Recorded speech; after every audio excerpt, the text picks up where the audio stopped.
कथा ऊ। लेखक डाक्टर अमर कार्की, वेस्ट पाम बीच, फ्लोरिडा, USA। ऊ सुरु आई र ठिक मेरो सामुन्ने आएर टक्क उभि। काम न धामको लन्ठुले डोजरले बाटो खनेको हेरे झैँ ट्वाल्ल परेर मलाई हेरिरही। हुन त म पनि त्यहाँ के नै लछारो पटारो लगाइरहेको थिएँ र बिना काम डिलमा बसेर आते जातेहरूको हरकत निहालिरहेको न थिए। म त्यहाँ प्रायश जान्थेँ, ठिक त्यही ठाउँमा गएर थ्याच्च बस्थेँ। बिना उद्देश्य कहिले आकाशतिर, कहिले भुइँतिर, कहिले वारी त कहिले पारी हेर्थेँ। अनि कहिले आँखा चिम्लेर ध्यान गरे झैँ बस्थेँ। त्यो दिन रमाइलो र घमाइलो थियो। मन बहलाउन थुप्रै प्राकृतिक सौन्दर्यका सामानहरू थिए वरिपरि। मन्द मन्द चलेको हावाले तालको पानीलाई अस्थिर बनाएको थियो। अस्ताउनै लागेको घामको सुनौलो किरण पाम ट्रीका टुप्पामा टल्किरहेको थियो। मेरो नजर तालको पानीमा तैरदै गयो र तालपारीको गल्फको खेलमा व्यस्त खेलाडीहरूमा गएर टक्क अडिएको थियो। एउटा सानो बललाई लौरोले हिर्काएर खेल्ने त्यही खेलकै बारेमा म सोचिरहेको थिएँ। यो कस्तो खेल होला? न कोहीसँग भिडेको छ, न कतै कुदेको छ। अफिस गए चाहिँ चिटिक्क परेर भलाद्मी पाराले गल्फ कार्टमा चढेर यो चौरबाट अर्को चौर पुगेको छ। हो, त्यही बेलामा आएर उसले मेरो ध्यान आफूतिर खिची। यसभन्दा अघि कसैले मेरो ध्यान यसरी खिचेको थिएन। ऊ राम्री थिई, मोहनी लगाउने नयनहरू, सलक्क परेको जिउ, कृत्रिम सिँगार बिना नै ऊ सुन्दर थिई। ऊ जवान थिई तर उन्मुक्त थिइन। मैले पनि एकटकले उसलाई हेरिरहेँ। यसरी यसअघि मैले केवल मेरी उनलाई हेरेको थिएँ, त्यो पनि एकै पटक उनकै घरमा गएको बेलामा। त्यस दिन म उनको सौन्दर्यमा यसरी सम्मोहित भएँ कि मैले उनैसँग जीवनभर साथ रहने कसम खाएँ।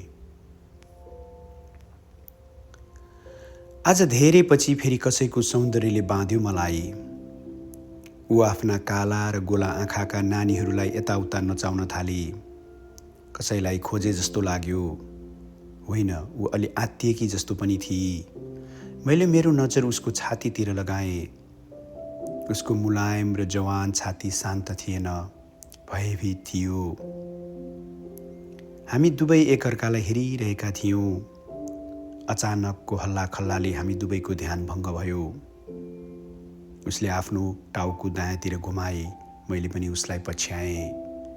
दुईजना अधबैँसे लठैतहरू लड्दै र झगड्दै हामीतिर नै आइरहेका देखेँ। मैले कुनै प्रतिक्रिया जनाउनु अघि नै तिनीहरू मलाई व्यवस्था गरेर उतिर सोझिए। ऊ झनै आत्तिई। त्यहाँबाट केही पर सरी तिनीहरू उसैको नजिक गए, झन्झन नजिक गए। तिनीहरू एकअर्कासँग के भनेर बाजिरहेका थिए मैले बुझिन। अब त तिनीहरू लडाइँ नै गर्न थाले। केही क्षणको सङ्घर्षपछि एउटाले हार स्वीकारे झैँ लुरुक्क त्यहाँबाट हिँड्यो।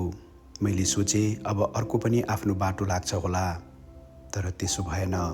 त्यो त त्यही सुन्दरीको वरिपरि पो फनफनी घुम्न थाल्यो। अलिकति फकाए जस्तो, अलिकति धम्काए जस्तो गर्यो। ऊ भाग्न खोजी, तर त्यसले उसको कपाल च्याप्प समात्यो र ऊ माथि चढ्यो। ऊ त्यसको कब्जाबाट उम्कन कोसिस गरिरहेकी थिई। त्यसले उसको मुन्टो भुइँतिर गाडेर अठ्यायो र उसको इज्जतमाथि खेलिरह्यो। म वाक भएर त्यो विभत्स दृश्य हेरिरहेँ। मेरो शुद्धि हराएको थियो। मैले त्यस्तो अवस्थामा के गर्नुपर्छ सोच्न सकिरहेको थिइनँ। मैले अरू हेर्न सकिनँ र आँखा चिम्लिएँ। त्यसले आफ्नो हवस पुरा गर्यो र आफूले ठुलै पुरुषार्थ गरे झैँ जिउ तन्काएर त्यहाँबाट लसक लसक एकातर्फ लाग्यो। यसरी दिन दहाडै मेरो सामुन्ने उसको बलात्कार भयो। ऊ बिस्तारै उठी मलाई टिठलाग्दो गरी हेरी। कुनै आवाज निकालिन, तर मैले सुने ऊ मलाई भनिरहेकी थिई, धिक्कार छ तँलाई। म आँखा चिम्म गरेर केही बेर त्यहीँ बसेँ। पछि आँखा उगार्दा ऊ त्यहाँबाट अलप भइसकेकी थिई। ठिकै भयो, मलाई उसको सामना त गर्नु परेन। यस्तो सोच्दै म भारी मन र ग्लानीले भरिएको तन लिएर घरतिर लागेँ। त्यो रात म छटपटाइरहेँ। अरू कैयौँ रातहरूमा पनि त्यो घटनाले मलाई सताइरह्यो। मलाई आफू पुरुष भएकोमा शर्म लाग्यो। त्यसपछि म धेरै दिनसम्म त्यहाँ गएको थिइनँ। एक साँझ म फेरि ठिक त्यही ठाउँमा गएर त्यसै गरी बसेँ।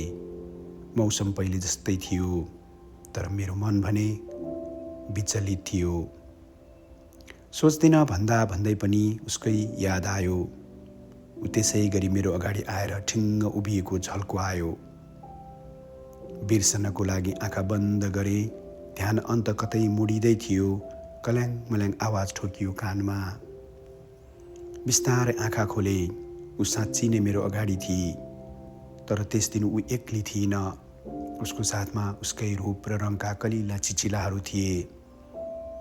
अस्तिको घटना सम्झेर म उसको नजरमा नजर जुदाउन सकिरहेको थिइनँ। म तिनै बचेराहरूलाई निहाल्न थालेँ।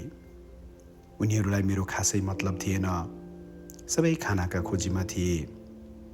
मनमा झ्वास्स आयो, खै त यिनका बाउ, खै त त्यो पुरुषार्थ गरेर जाने मोरो। वरिपरि हेरे, उसको अत्तो पत्तो थिएन। खिन्न भयो मन, साह्रै खिन्न। सोचे, कस्तो अन्याय यो, मोज गर्ने एउटा, पीडा र जिम्मेवारी बोक्ने अर्को।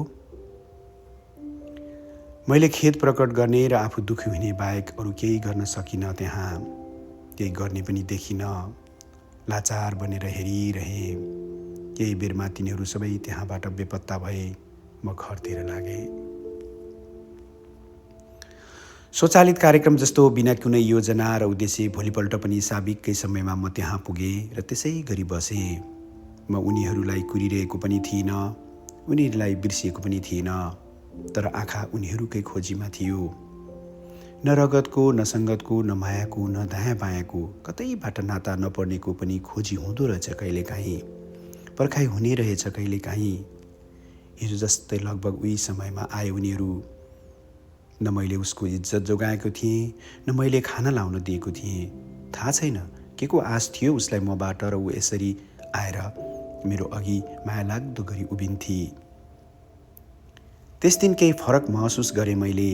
सबै नयाँ सदस्यहरूलाई केलाएर हेरेँ, तर सबैभन्दा सानो चाहिँलाई देखिनँ त्यहाँ।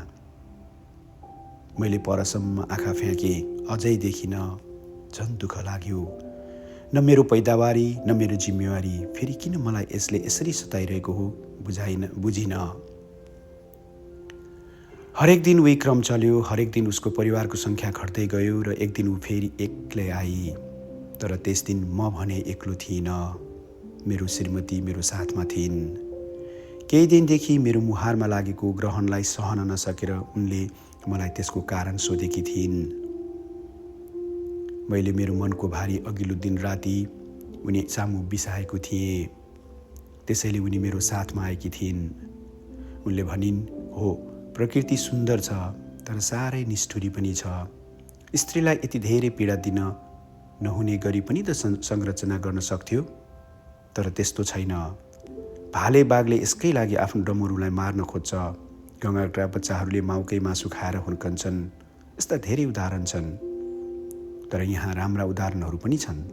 प्रायः पशुपन्छीहरूको पोथीभन्दा भाले सुन्दर र बलियो हुन्छ। उसले यी हाँसको जस्तो जबरजस्ती गर्दैन। उसले पोथीको मन जित्न र खुसी बनाउन अनेक दुःख गर्छ, चटक गर्छ, नाच्छ, गाउँछ। कति भाले चराहरूले सुन्दर गुड बनाउँछन्। मान्छेहरूले त हामी महिलाहरूको मात्रै पीडा कम गराउन सके नि पुग्छ। यी हाँस, कुखुरा आदि जनावरहरूको जिम्मा लिन सक्दैनौँ हामी। यसमा धेरै भावुक र दुखी भएर यिनीहरूको दुःख कम गर्न सक्दैनौँ हामीले। फेरि यो हाँस तिम्रो अगाडि आएर उभिएको होइन, तिमी यसको अगाडि आएर बसेका हौ। मैले यसभन्दा पहिले पनि यो पोखरीको डिलमा यिनीहरू यसै गरी आएर बसेका देख्दै आएको छु। यस्ता दुःखद घटनाहरू घटिरहन्छन्। पहिले ध्यान दिएका थिएनौ, अहिले दियौ। फरक त्यति मात्र हो। त्यसैले त्यसको बारेमा सोच्न छोड, जाउँ हिँड। उनको तर्कलाई दिमागले स्वीकार गरेर मनले नमान्दै म घरतिर लागेँ।